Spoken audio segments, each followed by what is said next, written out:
All right, so good afternoon, everybody. Welcome to lecture 14 of quantum mechanics part 1. So in one of the previous classes, you had requested that you would like me to upload my lectures to YouTube. So I will do that. It takes a little bit of while to catalog them. And I've already explained to you why I was not live streaming them, because when I do live stream them, I find that attendance in the actual class falls down very quickly, because there seems to be a general feeling that well, the lectures are on YouTube. What is the point of attending class, right? So that is not helpful, I think. So in any case, I will upload the previous lectures so you can go over those concepts that you might have missed in class. And just once again, let me ask, am I audible? Is my audio clear? Yes, sir. Yes, sir. Yes, Okay, sir. at any point, if my audio cuts out, please let me know, okay? Okay, so let's get started. So last time, so I think that the examples I've given you of collapse of a wave function and measurement, right? So they can be encapsulated within this sort of algorithm, right? You prepare a system in a given state, you let it evolve, you perform a measurement which is given by the action of some Hermitian operator, then the state collapses into an eigenstate of that operator, right? And the result of that measurement is the eigenvalue. Okay, and then of course the state can again continue to evolve, and you can again measure it. So maybe we don't need this part here. Right. As an example, I had started talking about measurement of momentum. Right. So momentum is this operator, and we want to ask what happens when we measure the momentum, for instance, of a particle in a box, right? So what happens is that the state, like I said, when you measure the momentum, the state will collapse into an eigenstate of momentum, right? Now, what are the eigenstates of momentum? The eigenstates of momentum are these plane waves, right, whose coefficients are given by e to the ikx. But these objects, these states, right, these eigenstates of momentum, if you look at the real coefficients and the complex coefficients, right? So this is the real part, this is the complex part. You can see that these are maximally spread out across the from x is equal to 0 to x is equal to L. Okay? So what this tells you, you can see it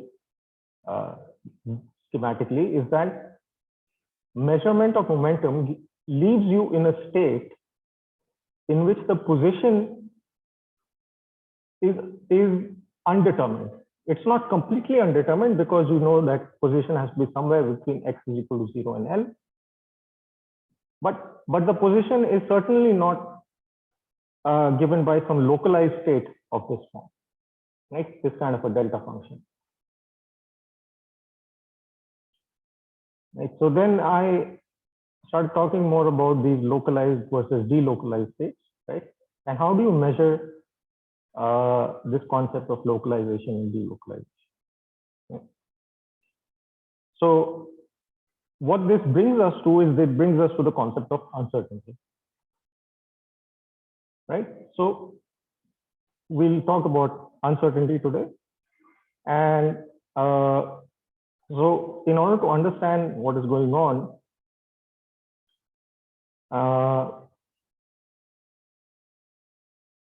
first of all, well, it is very important to understand how to use the Dirac delta function, right? And then secondly, it is very important to understand representations of this Dirac delta function. So this is one Dirac This is one representation. And again, let me remind you that this Dirac delta, it doesn't have a unique representation, right? So it's not a function in the sense of what we think of as a function, right? It's a distribution. What that means is that the action of that that function is defined, that distribution is defined by its action on other functions. Excuse me, sir. Yes. Your voice is cracking on my end a bit too much. Okay. Is it like my problem or that's I'm asking my friend? Is it cracking yes, now? Sir. Yes, sir. It's clear now. Is it clear? Okay. So now, so the way we define this Dirac delta is by its action on other functions. And that action is given by this integral. Right? So let's see.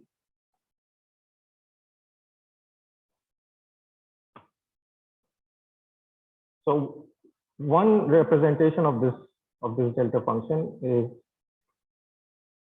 the following.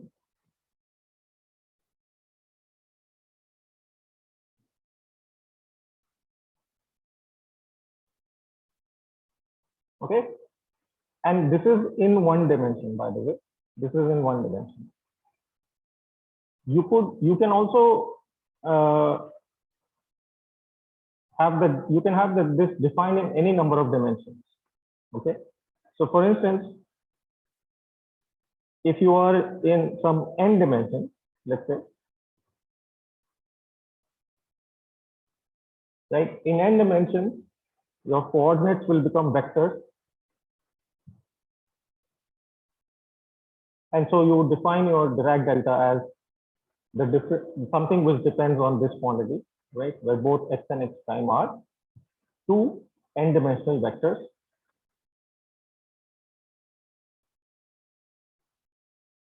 You'll get a factor of n here in the exponent, in the three factors, and then you would say x.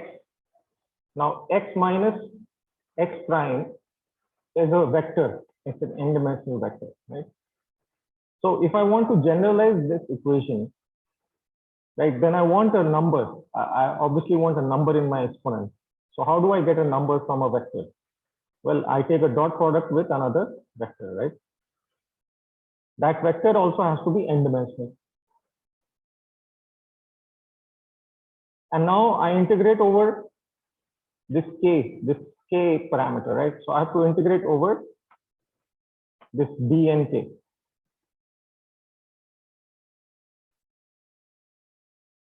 Okay. So this is the Dirac function in Dirac delta in n dimensions. And again, like I said, it's one of the representations of that object. And the definition of this is given by its action on any other function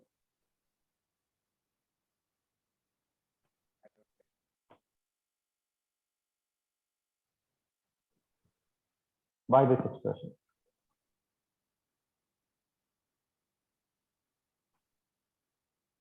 Okay.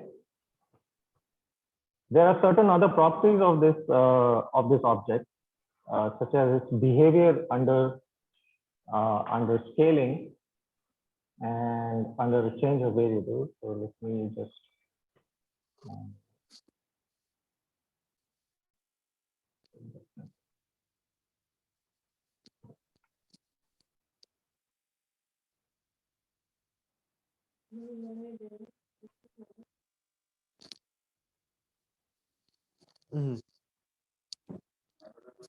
Sorry, is there a question from somebody's side?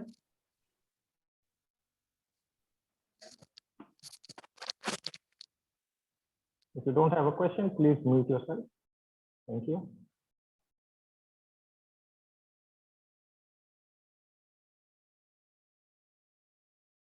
Okay. I'm trying to find, there are some problems in this in Griffith on this delta function, which are fairly important. Once again, let me just find that.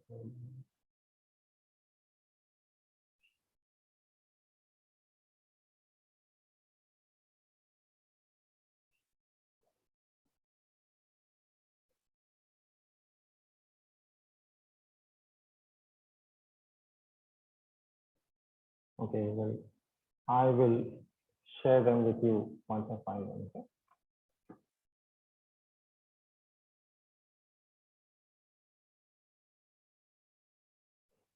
All right. So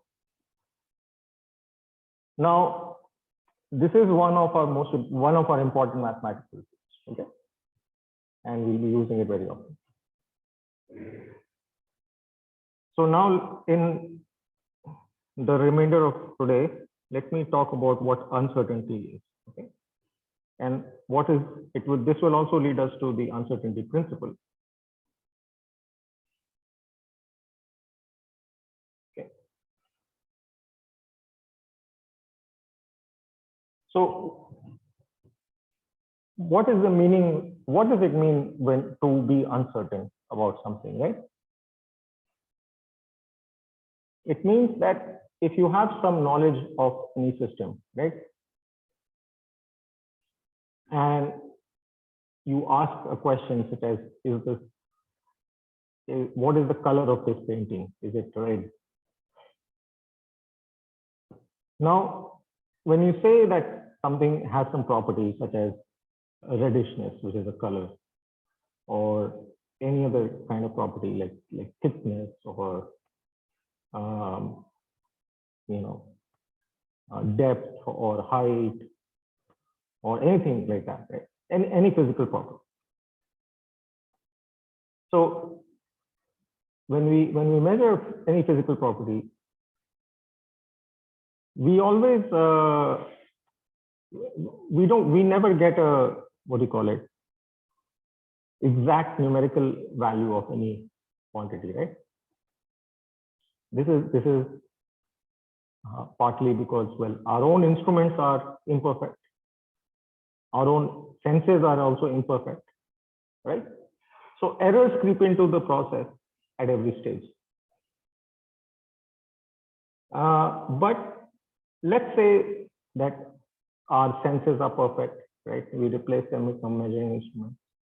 And let's say that we manage to make our instruments also perfect. In that case, would there be any uncertainty in the things that we are allowed to measure, right? So one of the aspects of classical mechanics, one of the reasons that people really love classical mechanics, at least in this thing, Western philosophy, was that classical mechanics gave you this picture of an absolutely certain deterministic universe, right? This kind of a clockwork universe. So if you knew the positions and momenta of all the particles in the universe at any given instant of time,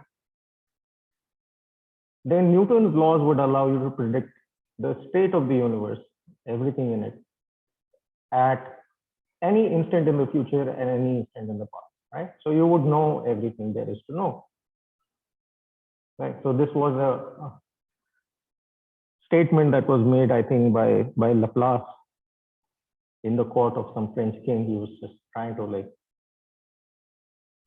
that's what scientists do. They need to get funding from politicians. So to do that, they make up fancy stories, which are not, it's not completely incorrect, but also, of course, it's not practical, right? Because you would need too much information, right, about everything, and how would you gather that information? So all these practical aspects aside, classical mechanics tells us that we live in a deterministic universe. Now, in quantum mechanics, what happens is that we are always, whenever we talk about measurement is associated with operators, right? And operators can have this property, right? This quantum mechanical property, that operators need not commute, observable, right? So you have X and P. X and P, if you calculate the commutator, it's IH bar, right? It's not zero. And very quickly, how do you calculate this commutator in case you're not familiar with this? Well, you take this object and you act on any state, right? This is some test state. It doesn't have to be any particular state. It's just any state at all. So what is this? This becomes X hat P hat acting on psi of X minus P hat X hat psi of X, right? And P, remember that the operator P is minus IH bar d by dx, right? So what is this expression? This expression becomes X hat acting on minus IH bar d rho by dx, right? And what is this second expression? Well, it's minus IH bar d by dx, that's the operator P. And what is the action of X hat on the function X gives us? It just gives us the position X times the psi. Okay. Now, in the second expression, what you have is you have this derivative acting on this product, right? So if you want to expand this, you have to use the Leibniz rule, right? So, and what about this guy, X hat? Well, X hat acting on this will just give you X times d psi dx. And here you will get two terms, right? You will get plus IH bar X d psi dx, then plus IH bar psi of X, and then d by dx of X is just 1, right?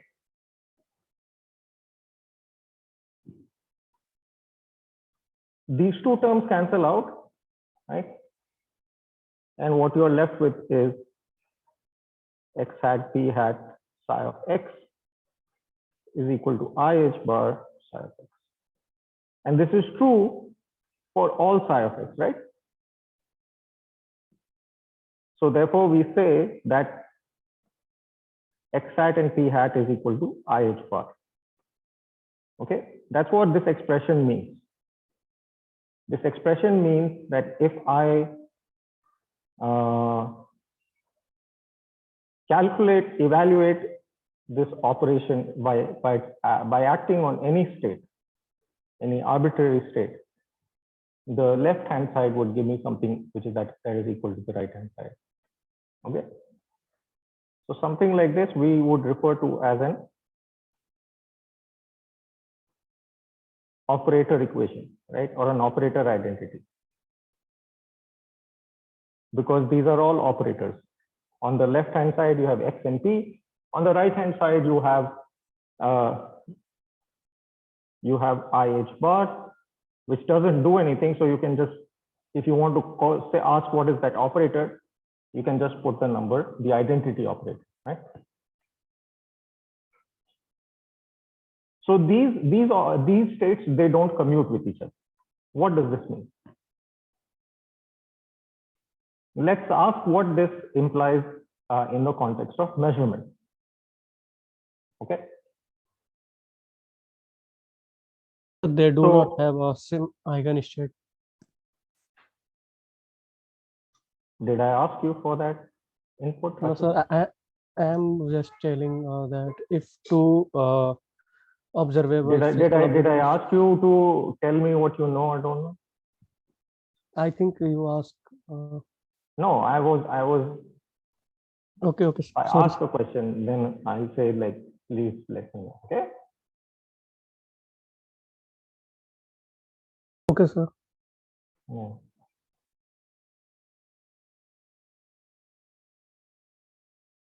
So what happens in the context of measurement? In the context of measurement,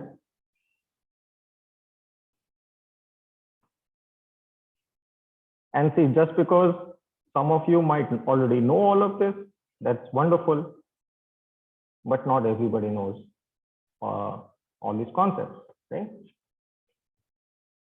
So I have to take that into account.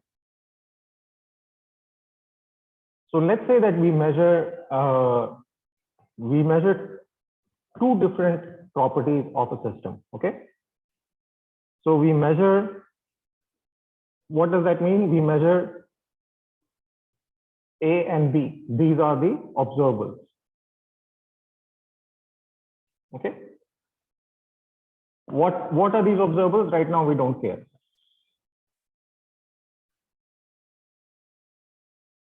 Now let us say that these two observables, these two operators, they commute with each other, right? So a consequence of this fact, a consequence of the fact that two operators commute with each other. So if A and B is equal to 0, the commutator is 0. Not vectors, sorry, operators.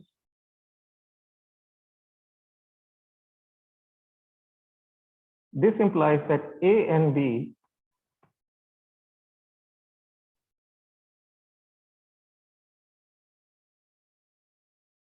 have the same set of eigenstates. What does this mean? Well, let's say that, so first of all, if A and B are Hermitian operators, then what are the properties of Hermitian operators? Their eigenvalues are real, and the eigenstates of a Hermitian operator form a complete set. So I have any state of the system. Okay, H is my Hilbert space. Psi is any state of the system.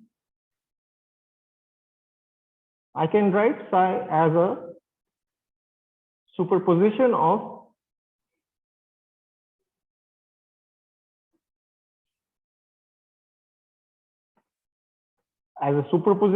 these basis states. Phi I are my basis states, where phi I, these states are eigenstates of my operator A. Okay. Now, since B is also a Hermitian operator, that means for all psi belongs to H bar, I can write any state as a superposition of eigenstates. Let me call them phi prime I, where again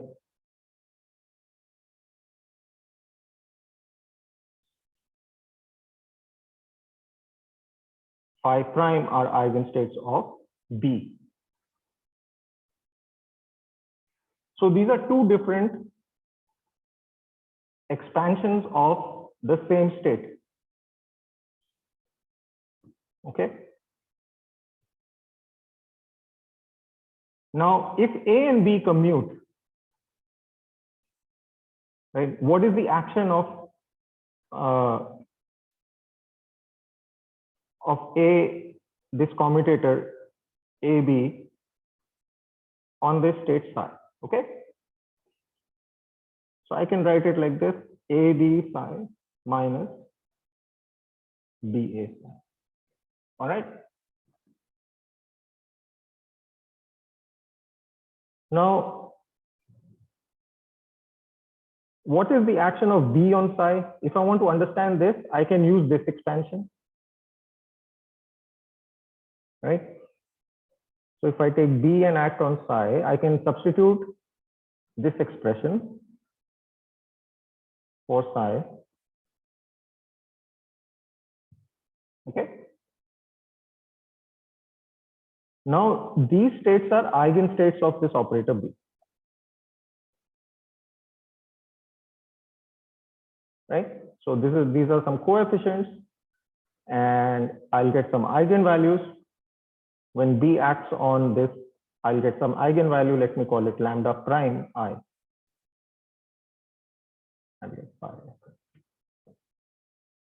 Okay. Similarly, when A acts on psi, what can I do? I can use the expansion of psi in terms of the eigenstates of A. It's becoming a little crowded here.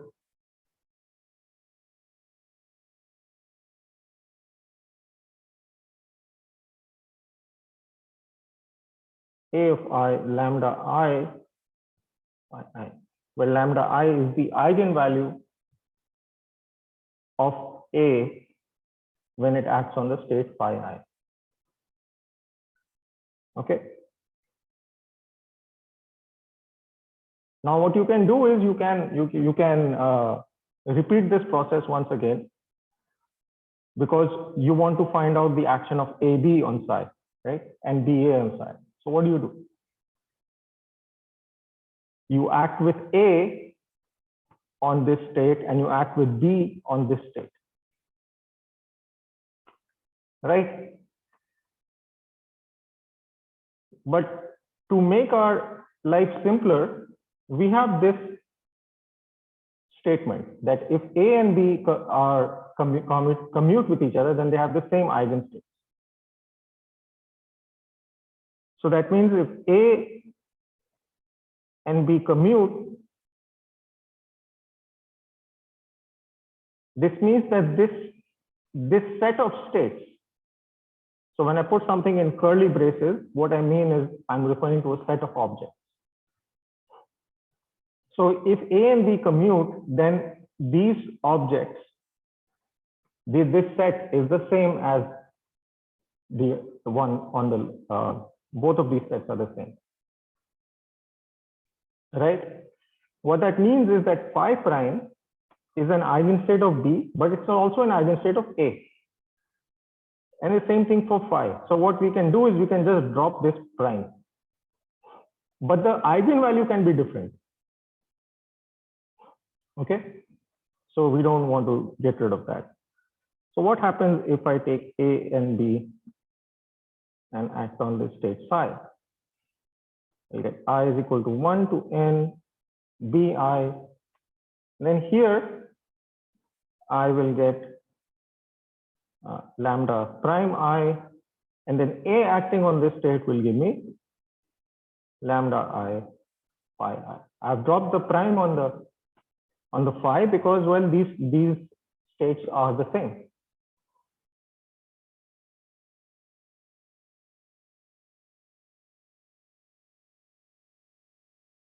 And if I repeat this process now for this second term, now the thing is, see, I don't need to use this expansion anymore. I can use the expansion of psi in terms of bi.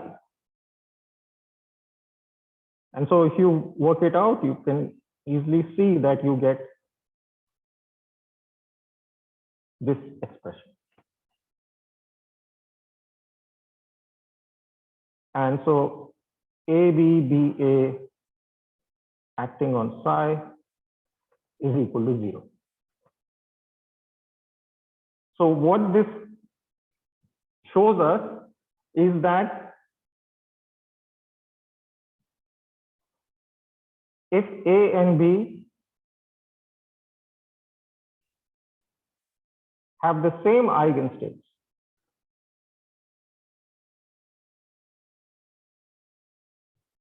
then AB is equal to 0, right? Because the action of this commutator on any state psi is 0. You also have the corollary, which is that if AB is equal to 0, then AB have the same eigenstates. Okay. Now,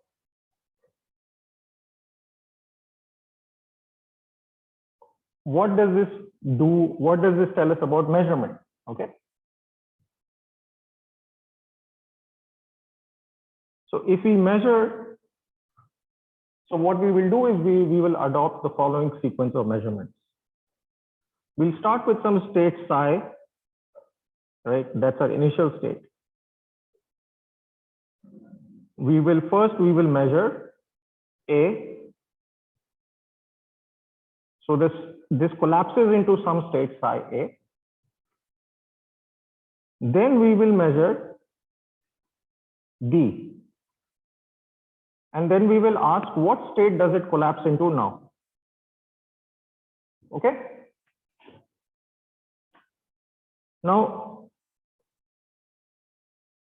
let me write psi as a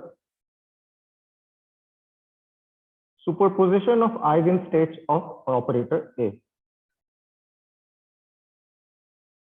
Okay. So these are eigenstates of A. What happens when I act on this state with A?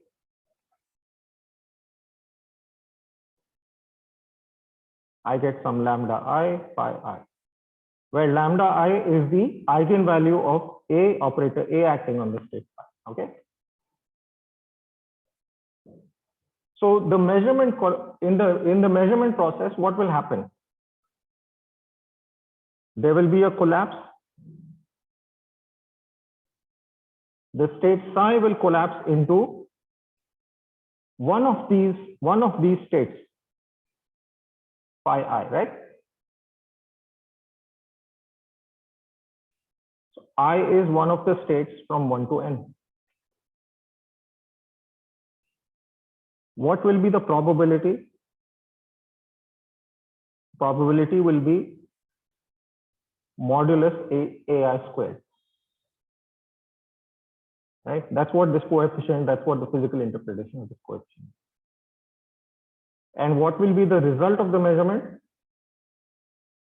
The result will be the eigenvalue of the state phi I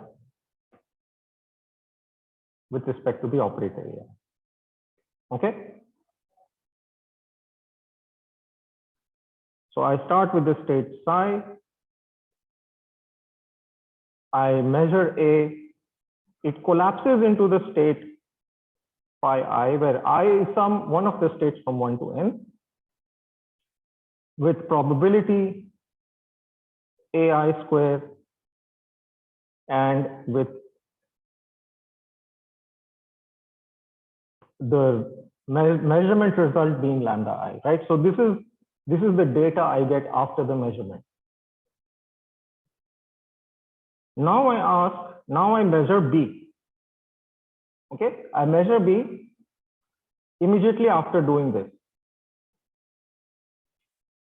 Right? So when I measure B, what am I doing? I'm measuring the operator B on the state phi of I, right? So I start with the state psi, it collapses into the state phi.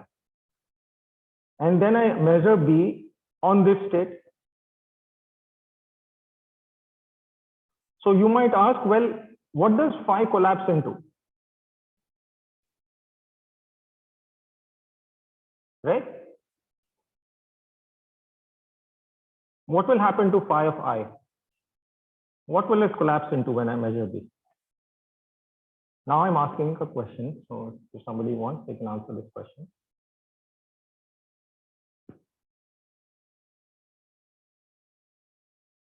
Ashutosh, So you can answer this question if you want. What will happen when I measure the operator B on the state phi I? What will be the result of the measurement? if A and B will commute, then the Uh-huh. state will be same as Right. phi I. Yeah, And why is that? because both have the same eigenstate. So Right. the eigenstate Okay, will good. not long Right. change. Good, good, good. So if A and B commute with each other, this means that phi I,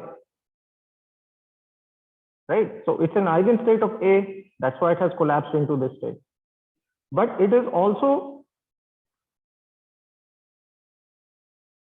an eigenstate of B, right? Now, if you start out with an eigenstate of some operator and you measure that operator, your collapse will just bring you back to the same state.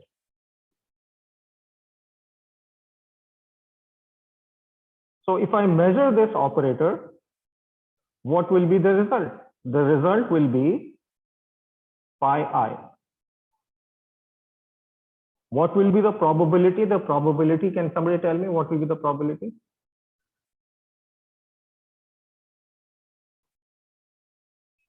Sir, 1. Probability will be 1, right? Because there's only one state that is there to collapse into. What will be the result of the measurement value? Anybody? Ashutosh, not you.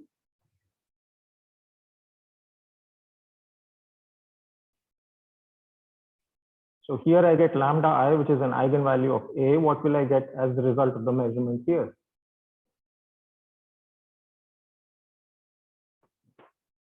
I'll get lambda prime I, where lambda prime is the eigenvalue of. Okay. Now let me perform this process with the order of measurement changed. Okay, so I'll measure B and then I'll measure A. So once again, what happens? The state collapses into some eigenstate of phi of B. Let me call it phi j. With some probability aj square and with some value lambda prime j. Okay. Then I immediately perform another measurement of the operator A. What happens? Well, since A and B commute, this is an eigenstate of A also. So the collapse doesn't really do anything. It just leaves me in the same state. And what is the probability of this? 1. And what is the value I get? I get lambda j, where lambda j is the eigenvalue of A when acting on this state, right?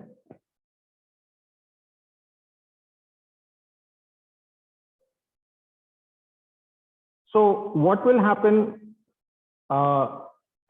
What does this tell us, right? This tells me that I can measure A and B, the operators A and B. I can measure them simultaneously, right? Simultaneously means I can measure, first I can measure A, then I can measure B, or I can measure B and then I can measure A. Right. So in the context of quantum mechanics, when you say that you are conducting a simultaneous measurement, what that means is that it's not simultaneous in the sense of being at the same instant of time, but sequentially, right after one another.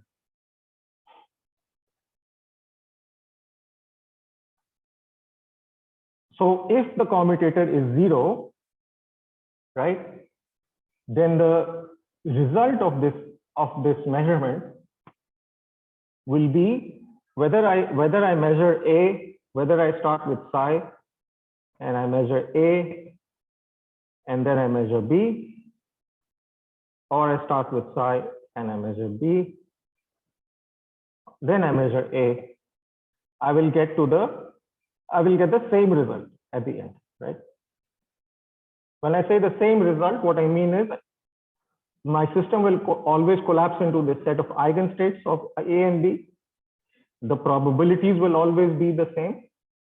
The eigenvalues will always be the same, right? So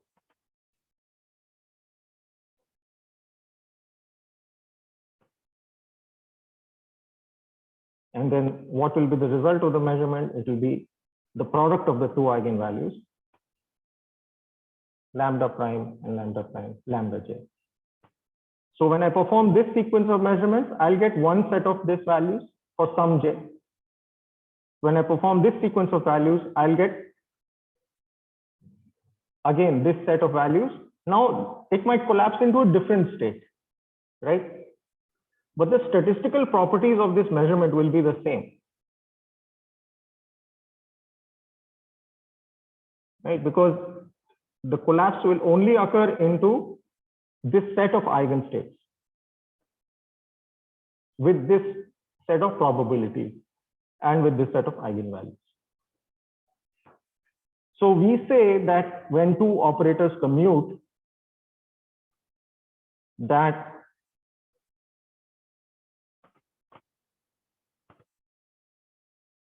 we can measure them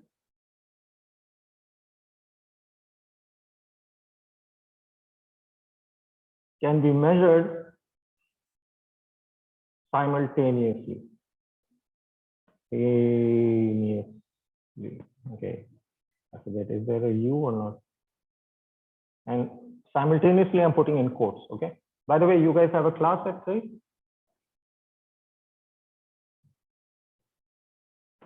So at 3:15.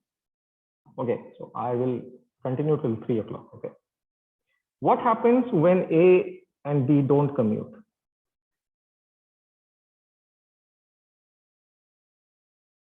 Now, A and B will not have the same set of eigenstates. Okay. So I start with psi and I measure A. My system collapses into some eigenstate of phi I with some probability AI with some result lambda I. Okay. Now I measure B. Now this phi of I is no longer an eigenstate of B, right? Because these operators, they don't commute. So these two operators, if they don't commute, they won't share the same set of eigenstates.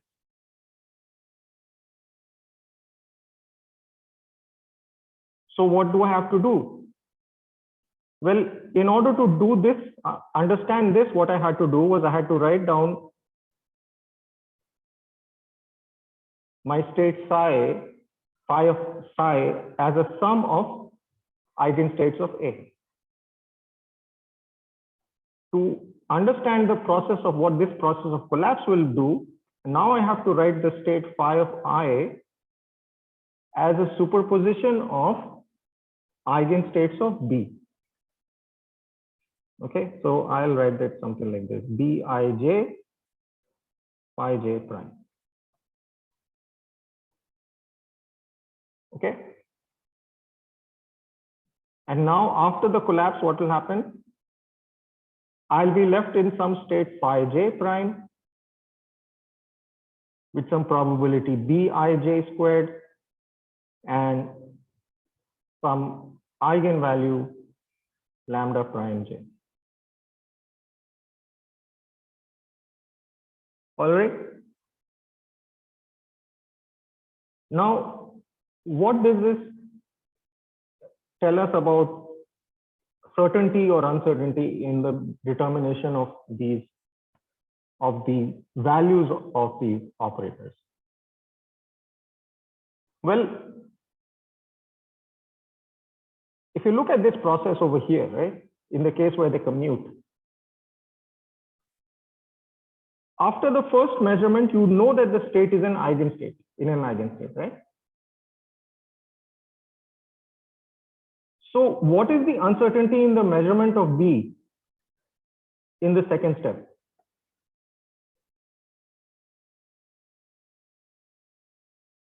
No uncertainty.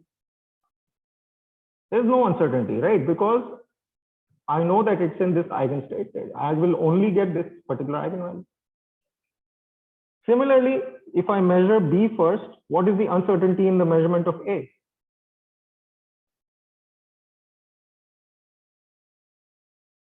No uncertainty, right? For the same reason.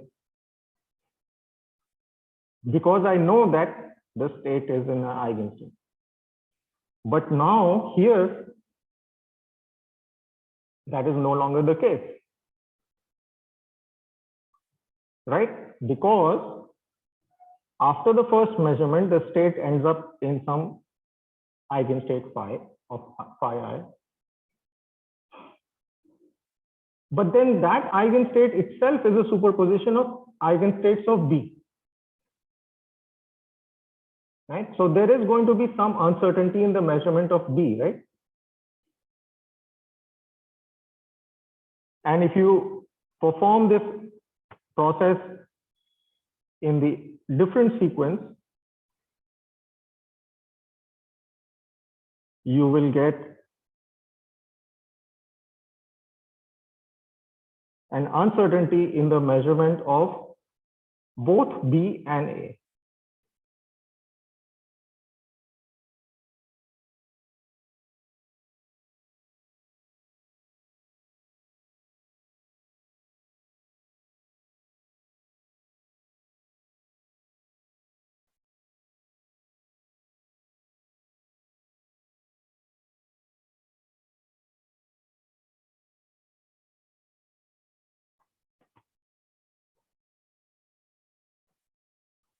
Okay, so there will be some unavoidable uncertainty. There has to be some unavoidable uncertainty in the measurement of these, in the simultaneous measurement of these observers.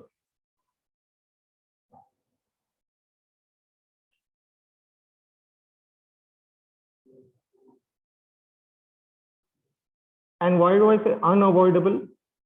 Unavoidable because here this state has to exist in a superposition of more than one state, right? Because by definition, this state is not an eigenstate of A. So there is uncertainty in the measurement of A on this state.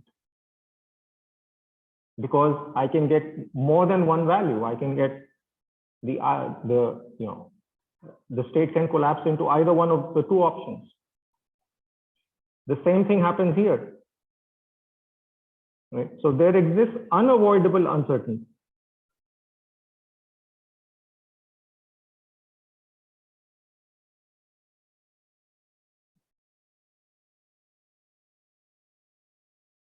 In the simultaneous measurement of A and B when these operators don't commute. Okay. So there, now you might think of another possibility that let's say that you start off in an eigenstate. Your initial state is an eigenstate of A.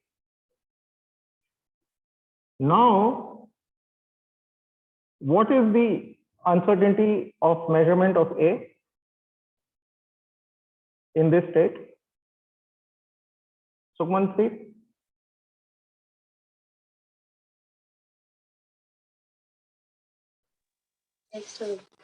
If I start off in an eigenstate of A, what will be the uncertainty in my measurement? No uncertainty, sir. You will have no uncertainty. You will get one because, well, it's already in the eigenstate. But now when I measure B, will I have some uncertainty or not? Priya.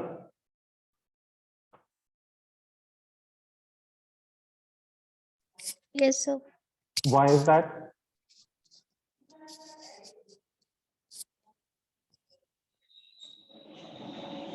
So because the operators are not commuting and they Okay. have different eigenstates.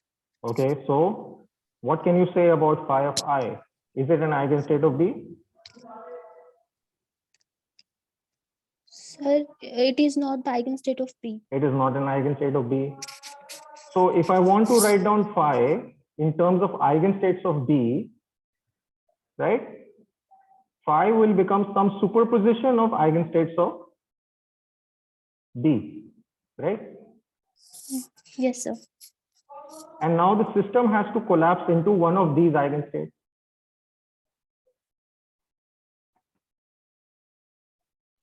Yes? Yes, sir. And so will there be uncertainty in the measurement of B?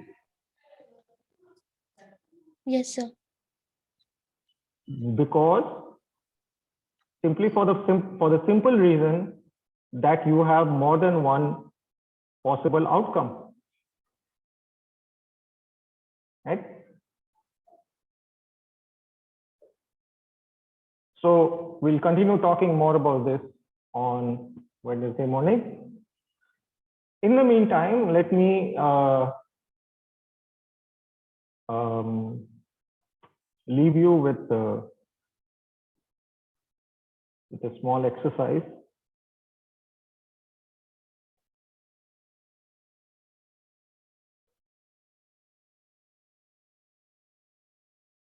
So evaluate the expectation value of,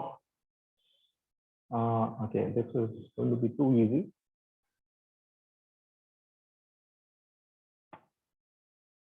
Okay, I'll let it be. We'll forget about the exercises for now. What we will see is the following. We will see the following, that when you look at the uncertainty of A times the uncertainty in B, that it turns out to be greater than or equal to 1/2 of the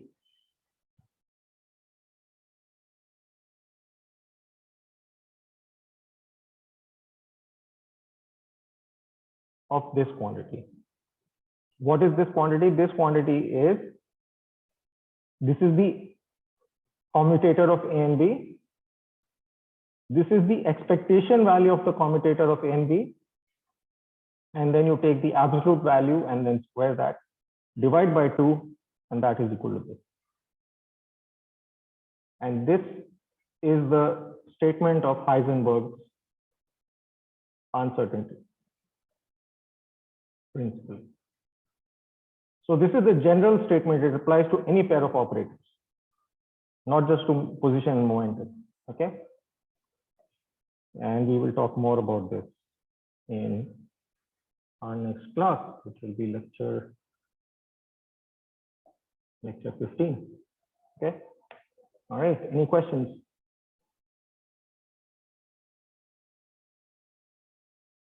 Sir, Mhm. sir, here is it possible that if psi I cannot be expressed in terms of eigenstate of B? What In if? which, in what? In, like, for example, here, Yes, sir.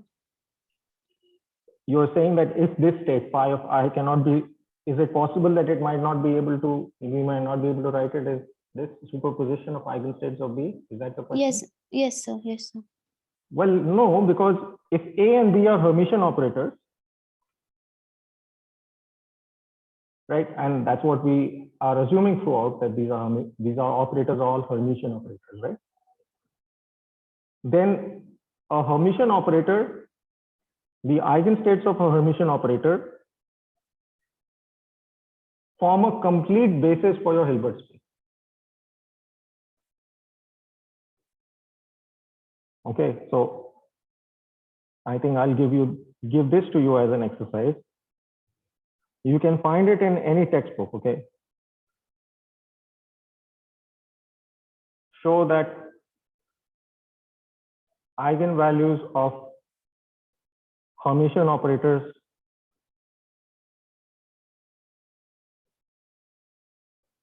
are real, and the second statement is that the eigenstates of a Hermitian operator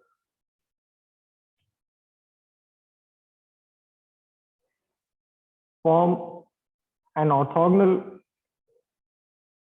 basis of your Hilbert space. So they form a complete basis. So what that means is that any state in my Hilbert space, and this is some state in my Hilbert space, right? So since the eigenstates of B form a complete basis, any state in my Hilbert space can be written as a superposition of eigenstates of B. Does that answer your question, Priya? Sir, I mean, their eigenstates can be linearly independent or not. Like they cannot be expressed in terms of each other. I see. I see what you mean.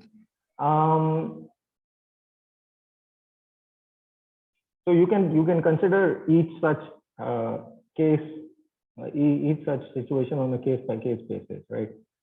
So what would happen if A and B, right? Well, I'll have to think about that. That's a good question. Okay, Yeah. Okay, sir. I have to think about that. So this thing of finding another commuting operator should be done only when the eigenstates are eigenstates correspond to different eigenvalues, is it? Like if A had a distinct eigenvalue, then the eigenvectors of it itself would form the orthogonal basis of H, right? Okay, it's not clear what you just asked, partially because there is some interference in the audio from your side. But also the question itself was not too clear. Can you try repeating that one more time? Yes, sir. Suppose A has distinct eigenvalues, then Okay. its eigenvectors would be orthogonal and they would form a basis of H. That's right. So they would be self-sufficient. So this What do you actual, mean? I mean, they form the basis of H. Fine. So this actual need for finding another operator comes when they have similar eigenvalues whose No, no. eigenvectors are not orthogonal. Is it No, something? no. I mean, see, what we are doing here is we are saying we are measuring two different properties of the system. So, for instance, A could be the position, and B could be the momentum. Okay. Okay, so I'm measuring both of these properties simultaneously. By simultaneously, I mean like immediately after one another. Okay, sir. So when I measure any operator, what is the result of that measurement? What happens to the state? If I give you any state and any operator, and I ask, or any Hermitian operator, what is the result of the measurement of that operator? What happens to that state after the measurement? It would collapse to one of the eigenstates. It collapses to one of the eigenstates of that operator, right? Yes. So what is the initial state over here before I measure B? What is the initial state? Phi I. Phi of I. So I want to ask, to which state will this collapse, right? Correct. Yes, sir. And that state has to be an eigenstate of B. Yes. So I have to write down the state as a superposition of eigenstates of B, Yes. Yeah. Yes, sir. right? Now, if A and B commute, let's say, right? In that case, I don't need this expansion is not needed, right? Because this is already an eigenstate of B, Yeah. Yeah. right? Yes. Okay, sir. Okay. Does that clarify your doubt? Yes, Larry? sir. Yes, yes. Like I was focusing on the point that, like, we'll have to find the orthogonal basis for H. No, I mean, you don't have to find anything. You can, again, all of this is you don't need to work anything out explicitly, right? This is all very general. Yes, sir. It all follows from the properties of right, the fact that if any two operators don't commute, if they commute, they have the same set of eigenstates, and if they don't commute, or if they have the same set of eigenstates, then they commute. So this is a if and if only if statement. So this, you don't need to like evaluate anything explicitly. This is true in general, right? Yes, sir. For any Hilbert space, for any set of operators. And those operators don't even need to be Hermitian. But when we talk about measurement, then we restrict our discussion to Hermitian operators.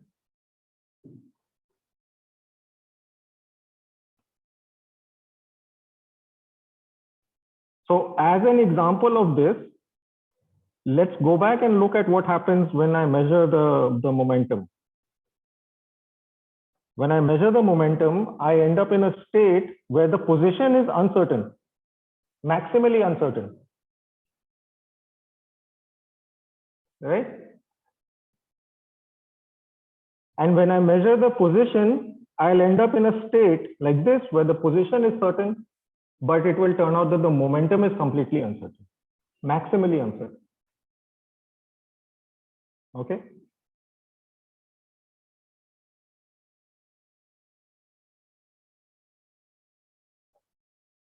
All right then. Any other questions? I mean, class is over, you all can go, but if you have any questions, you're welcome to stick around and ask. Sir. So Yes. my question is from average value calculation, expectation value. Sir, we mathematically just do one-time measurement on a system. So why we call that average value, not a single value? No, so again, the idea is that that you repeat the measurement on some hypothetical ensemble of systems. Okay, that means you have some collection. You have many copies of your system, right? And on each copy, you perform the same measurement. See, this is called the frequentist interpretation of quantum mechanics, this probability picture.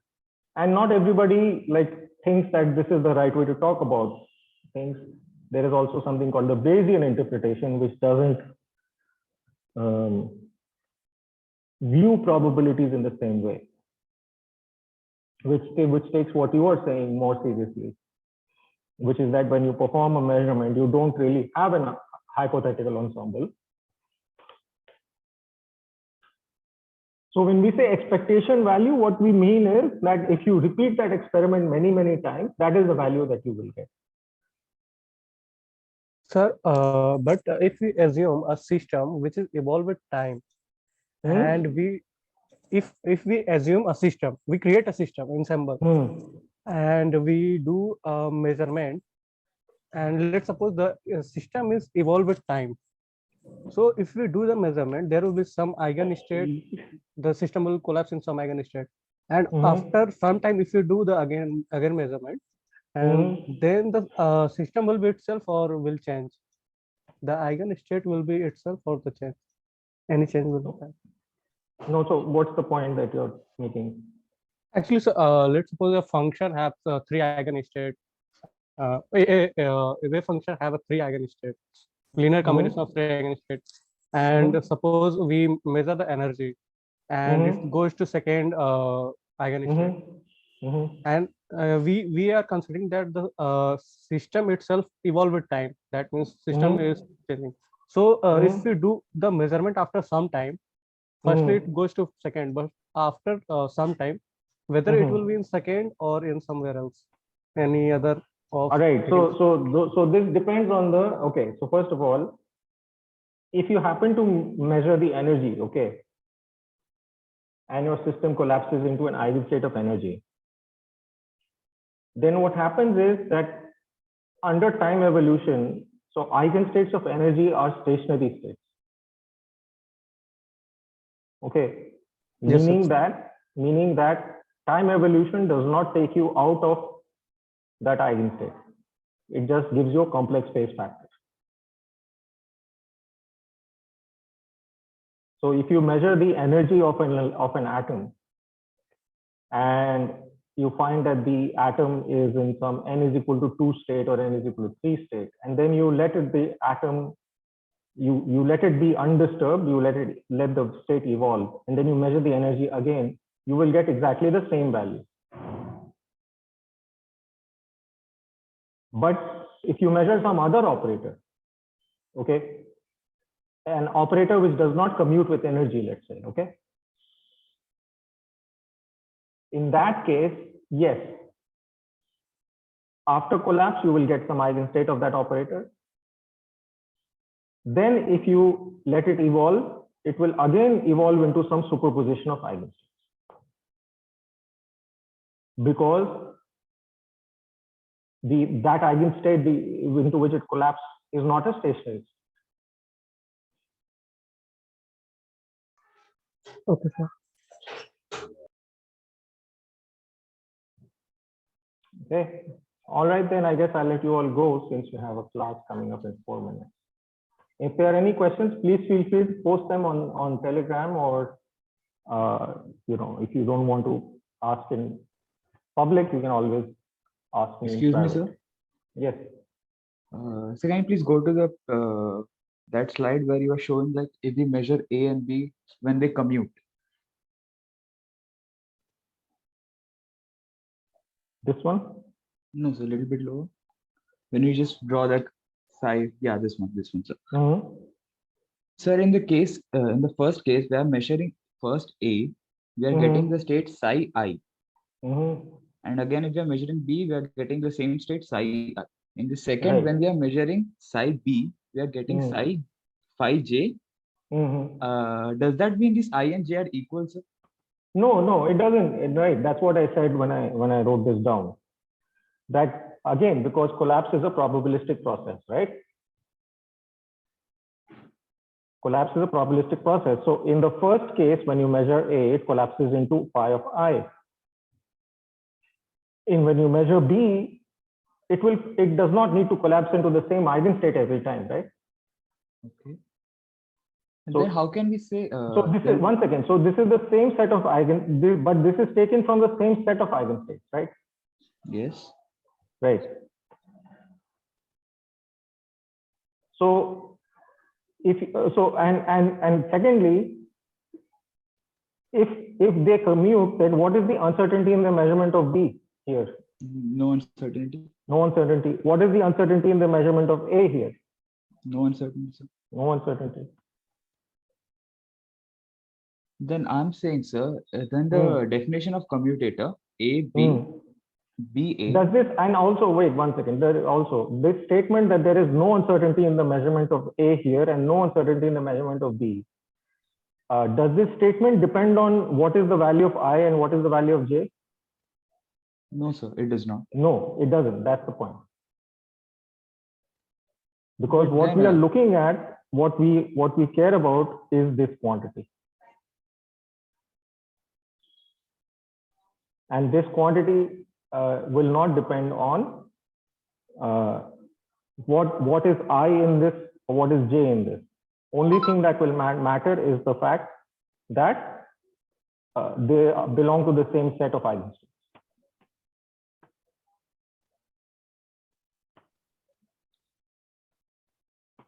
then But how you can are we not say? happy. You are not happy. Yeah, I'm with that not question. happy.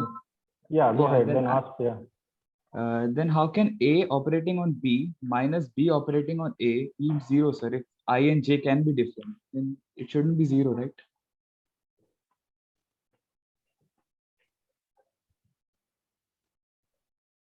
So first of all, when we make the statement that A commutator B is 0,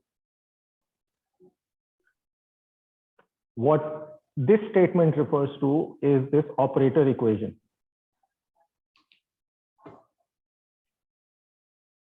right? Where is it?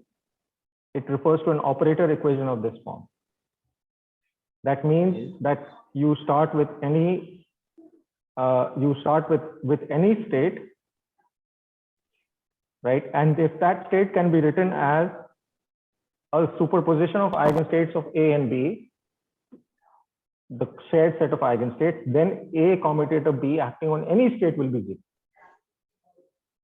Okay, this is one thing. Okay, Okay. but when we perform measurements, when we perform a measurement, what do we get? We get the expectation value of some operator, right? Yes. We get this quantity. So let's see, we have some state psi. This is the quantity that we are looking at, right? Yes. Now, if A and B commute, then what is this? 0. So what is the expectation value of A and B in the state going to be? In this particular state, psi. 0. And is this true for any state psi? If A and B is commuting, then I think it should be true. Right. So is this true for any state psi? Yes. So the statements are the one and the same, no? That if their commutator is 0, the expectation value will also be 0. Oh, okay. Yes, sir. Yes, sir. I get it, sir. Get it. Thanks, sir. Okay. Yes, sir. All right, guys, now go run along, because otherwise your next person will shout at me for keeping you here. Okay. Okay, thank you, sir. Stop the recording now.